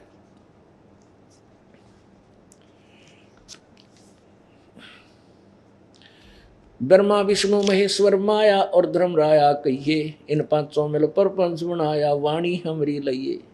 हम जो तुम्हें ज्ञान दे रहे हैं इसको लेना का अर्थ होता है कि संकेत न समझ लेना बस। यानी जैसे कोई किसी के विरुद्ध कोई षड्यंत्र रचने की और कोई बातचीत कर रहा हो तो वो उसके कान उधर हो जाते हो, तुरंत ले लेता है कि क्या ये शत्रु हैं और क्या कुछ करना चाह रहे हैं। तो परमात्मा इसी प्रकार करे, मैं तुम्हें जो ज्ञान दे रहा हूँ इसको बड़ी ध्यानपूर्वक और सतर्क होकर इसको समझ लेना, सुनना।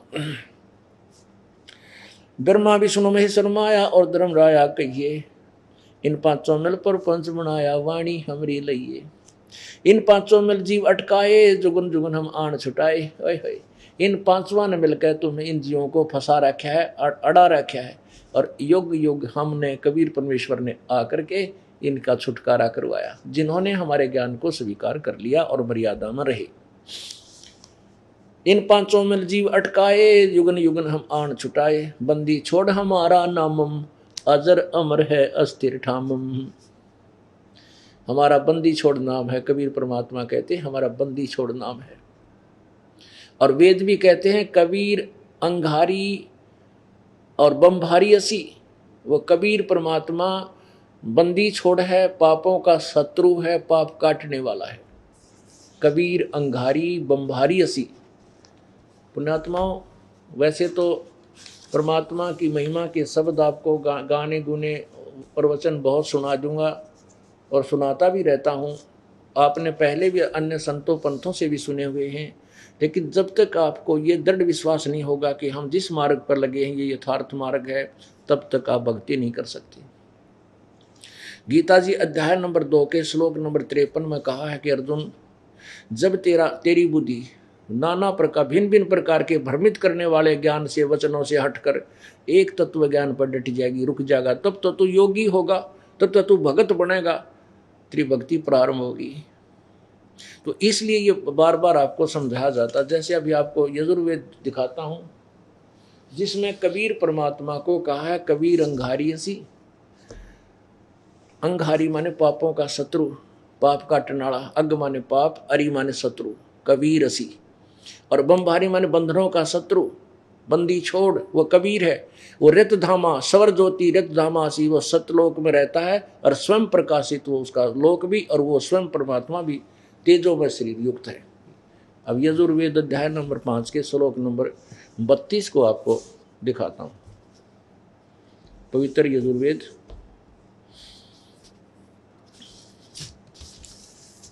ये प्रकाशक है सार्वदेशिक आर्य प्रतिनिधि सभा 2/5 महर्षि दान भवन रामलीला मैदान नई दिल्ली।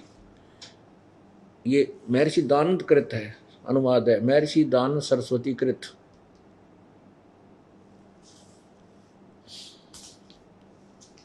अध्याय नंबर 5 का श्लोक नंबर 32।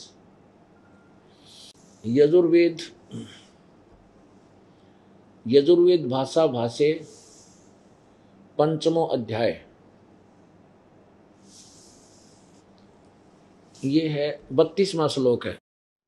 उसी गसी, ये देखिएगा कबीर, ये स्पष्ट लिखा कबीर, हम इसको कबीर बोल देते हैं। कबीर अपनी लोकल लैंग्वेज में, जैसे वेदों को हम वेद बोलते हैं, वेद, कबीर को हम कबीर बोलते हैं। ऐसे कबीर अंगारी असी बम्भारी अवश्योरसी, यहाँ लिखा है रित धामा असी सवर ज्योति।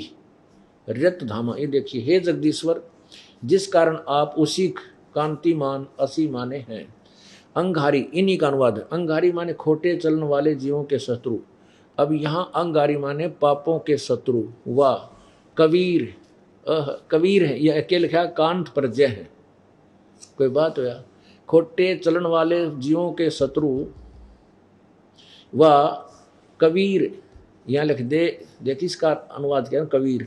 हम इसको नौकान लिख दें कबीर हैं, हम इसको लिख दें कबीर, यहाँ कबीर लिख दे नौकान, कबीर हैं।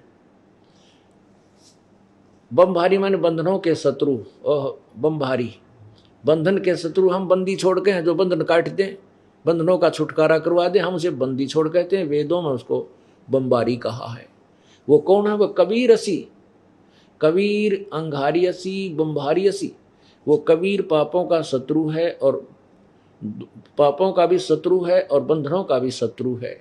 बमभारी, बंधन, बमभारी मैंने बंधनों का शत्रु, हम बंदी छोड़ कहते हैं। यहाँ लिखा है सवर ज्योति, स्वयं प्रकाशित। सवर ज्योति का अर्थ होता है स्वयं प्रकाशित। और रित धामा, सत धाम युक्त, धाम कहो चाहे लोको, सतलोक युक्त असी माने हैं।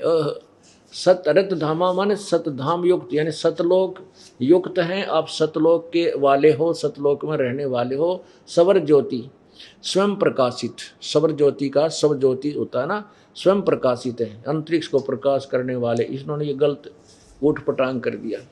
अब इससे क्या सिद्ध हो गया कि कबीर परमात्मा की महिमा चारों वेद गाते हैं। एक महाराष्ट्र का एक बहुत अच्छा कोई संत हुआ, उसने वेदों को पढ़ा, उसमें उसने अपनी टिप्पणी की है मराठी भाषा में कि मैं ये नहीं समझ पा रहा कि वेदों में जहाँ भी देखा वो कवि असी, वो कवि है, सृष्टि का रचनहार कवि है, बंधनों का शत्रु कवि है, सब पापों का नाशक कवि है। वो कवि कौन है वो नहीं समझ में आया मेरे। इन्होंने कबीर को कवि कह दिया। अब हम भी इस नाम तक में धरना पड़ेगा, भगवान का कोई नाम तो होता ही है, उसके अर्थ तक कुछ भी बना लिया हम। जैसे कबीर देव, हम उसको कबीर देव कहने लगे, कबीर देव। अब कबीर साहब, देव माने साहब, तो हमने उस कवि को कबीर देव को हम कबीर देव कहने लगे, कबीर भगवान कहने लगे। अब अपनी लोकल लैंग्वेज में बड्डी की मात्रा और बै कबीर और देव का अर्थ हमने साफ बना लिया, हम ऐसे कहने लगे। और ये है उसी कवि की तरफ संकेत, उसने कवि कह लो चाहे कबीर कह लो, ये उस परमात्मा की तरफ संकेत है। अब क्या चल रहा है कि बंदी छोड़ हमारा नामम, अजर अमर है अस्थिर ठामम। परमात्मा कहते कि मेरा बंदी छोड़ नाम है, बंदी छोड़ हमारा नामम, बंदी छोड़ उपमा हमारी ही है, और हमारा स्थान अजर अमर कभी समाप्त नहीं होता, सदा रहने वाला सतलोक है। पीर पैगंबर कुतुब ओलिया सुर नर मुनिजन ज्ञानी, इत्या को तो राना पाया ये काल का बंधे प्राणी। अब ये वाणी है परमात्मा की, जो वेद में लिखा है कि वो परमात्मा द्वारा बोली गई वाणी उनके अनुयायियों के लिए स्वर्ग के समान आनंददायक होती है। अब ये वाणी कितनी हृदय को छूती है, रोने को दिल करता है मालिक इस वाणी को सुन करके।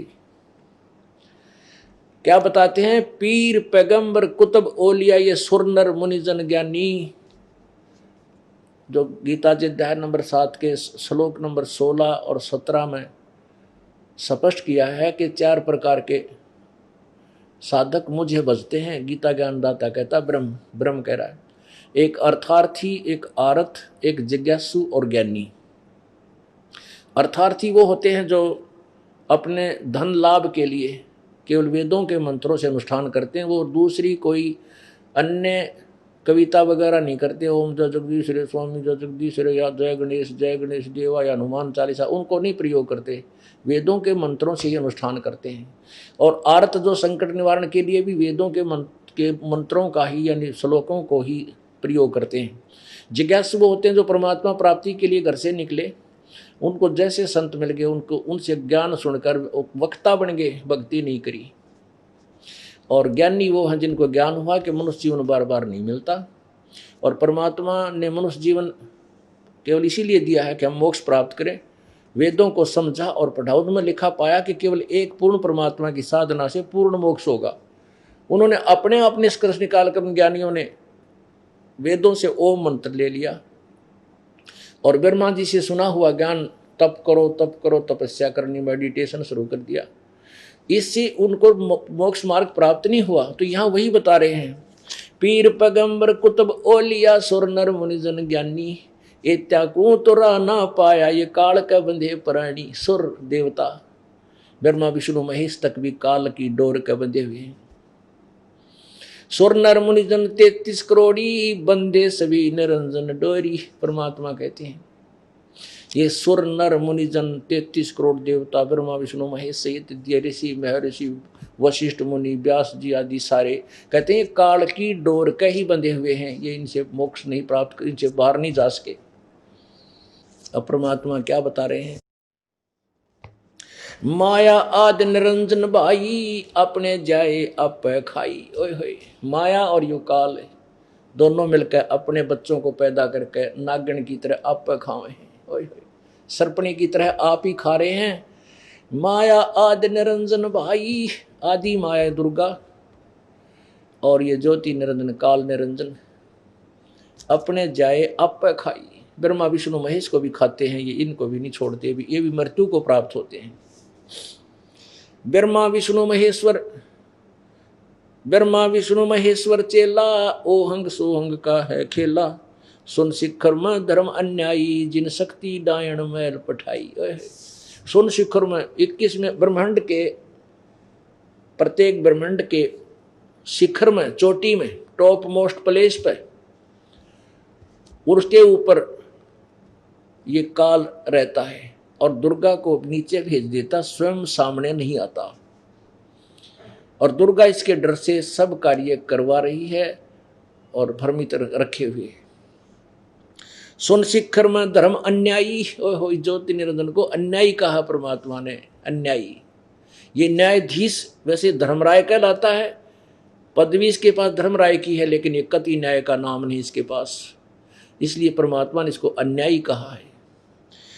शिखर सुन में धर्म अन्यायी, जिन शक्ति डायण मैल पठाई। या दुर्गा डायण कहते 21 ब्रह्मांड के अपने ब्रह्मांड में नीचे भेज रखी है, ये सारे उल्टे काम या करवाती है। लाख गिरा सैनित उठ दूती, माया आद तकत की कुती। 1 लाख मानव शरीरधारी जीव जो काल खाता है उसका मुख्य सहयोग या दुर्गा देती है, इसलिए इसको भी साथ ही लपेट लिया परमात्मा ने। 1.25 लाख घड़िए नित भांडे, हंसा उत्पत्ति पर ले डंडे। 1.25 लाख डेली 1.25 लाख मनुष्यधारी जीवों को जन्म देता है और 1 लाख गिरा से नित उठ दूती। 1 लाख रोज खाता है ये काल, दुर्गा उसकी सहयोगन है, और 1.25 लाख उत्पन्न करता है। लाख गिरा से नित उठ दूती, माया आद तकत की कुती। 1.25 लाख घड़ी है न तो भांडे, ये पात्र, ये भांडे बोल रहे हैं मनुष्य के शरीर को जिसमें जीव फंसा रखा, बंद कर रखा है। 1.25 लाख घड़ी है न तो भांडे, हंसा उत्पत्ति पर ले डंडे। इन पुण्यात्माओं को, प्यारी आत्माओं को जन्म और मृत्यु के दंड से दंडित किया हुआ है इन काल और दुर्गा ने अपने स्वार्थवश। ये तीनों चेला बटपारी, सिरजे पुरुषा सिरजी नारी। खोखापुर में जीव भुलाए, स्वप्न विष्ट बैकुंठ बनाए। इस खोखापुर, खोखा किसने कहा? जिसमें कुछ भी वस्तु ना और खाली डब्बा पड़ा हो किसी का, जैसे मिठाई का डब्बा और उसमें मिठाई है नहीं, ऊपर लिखा स्वादिष्ट मिठाई देसी घी की, और खोल के देखा उसमें भूस भरिया। तो ऐसा लोक बना रखा है इस काल ने। ये इस जो खोखापुर बताया परमात्मा ने, खोखा माने कति खाली, कुछ भी ना इसमें अंदर। खोखापुर में जीव भुलाए, ये स्वप्न विष्ट बैकुंठ बनाए। ये स्वर्ग जो है ना, इसको स्वप्न बना रखा है। कुछ दिन स्वर्ग में जाओ, अपनी पूंजी समाप्त करके, पुनों को नष्ट करके नरक जाओ, फिर 84 लाख योनियों में। वो तो स्वप्न सा है, थोड़ी समय का होता है स्वप्न, और फिर खत्म। चलो भाई, यो अरहट का कुआ लोई, या गल बंजा है सब कोई। ये अरहट का कुआ, जैसे एक अरहट का कुआ होता था पुराने समय में, उसमें कुआ होता था, कुएं के अंदर एक ऊपर पुली बनाई जाती थी बड़ी सी, उस पुली के ऊपर एक चैन लगा दी जाती थी, पूरी लंबी चैन जो नीचे पानी तक जाती थी। उस चैन के ऊपर बाल्टी जड़ दी जाती थी, बाल्टियां, वो नीचे से भरकर बाल्टी आती थी, ऊपर खाली हो जाती थी। वो पानी सिंचाई के लिए चला जाता था खेतों में। वो एक बैल या ऊंट आदि से उसको कोल्हू की तरह चलाया जाता था। तो नीचे से भरकर आती बाल्टियां, ऊपर खाली, नीचे भरकर ऊपर खाली, नीचे भरे ऊपर खाली। तो कहते हैं तुम यहाँ कुछ पुण्य पाप करते हो, उनको खाली कहाँ करके आते? स्वर्ग में पुण्य, पाप नरक में, और फिर उल्टे, फिर भरो फिर जाओ, फिर भरो फिर जाओ। ये अरहट का कुआ लोई, यागड़ बंधा है सब कोई। कीड़ी कुंजर और अवतारा, हरहट डोर बंधे कई बारा। ये ब्रह्मा विष्णु महेश तुम्हारे देवता भी, ब्रह्मा विष्णु महेश तक भी कहते हैं हरहट के डोर में ना जाने कितनी बार जन्म मृत्यु को प्राप्त हो चुके हैं।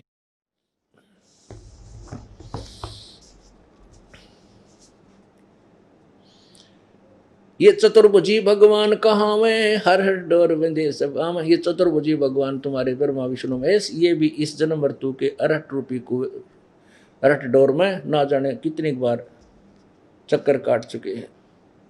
शेष महेश गणेश्वर ताही, हर हरट डोर बंधे सब आही। शुक्रादिक ब्रह्मादिक देवा, हर हट डोर बंधा सब खेवा। सब टोल, खेवा माने टोल का टोल, ये सभी जन्म मृत्यु के अंदर हैं।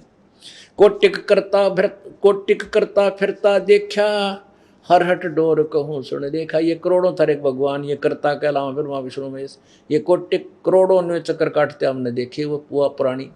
अब जैसे ब्रह्मा वर्तमान है, ये इसका 50 वर्ष पूरे हो लिए, आधी उम्र का हो गया, और 51 भी होंगे, वो शेष भी होंगे 50, तो ये मरेगा। उसकी ये आत्मा चली जाएगी निचली योनियों में, और ब्रह्मा ये तैयार कर लेगा दुर्गा के सहयोग से जवान, और उसको वहां बैठा देगा।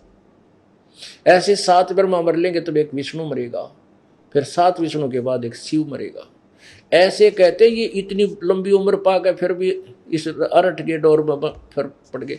तो फिर वो नीचे, वो प्राणी नीचे की योनियों में चले जाते हैं, ब्रह्मा विष्णु महेश वाली आत्माएं, और नए जो पुण्यात्मा उनको उस पदवी पर विराजमान ये काल कर देता है। ये चतुर्भुजी भगवान कहाँ में, हरट डोर बंदे सब आवे। यो है खोखापुर का कुआ, याम पड़ा सो निश्चय मुआ। ये खोखापुर का कुआ है, ये काल निरंजन का जो लोक है, ये कुआ है। इसमें जो आ गया वो जन्म मृत्यु में ही रहेगा। यहाँ से निकलने का एक ही तरीका है, कबीर परमेश्वर का की शरण, और अंतिम श्वास तक मर्यादा में रहते हुए ये भक्ति करना। बोलो सतगुरुदेव।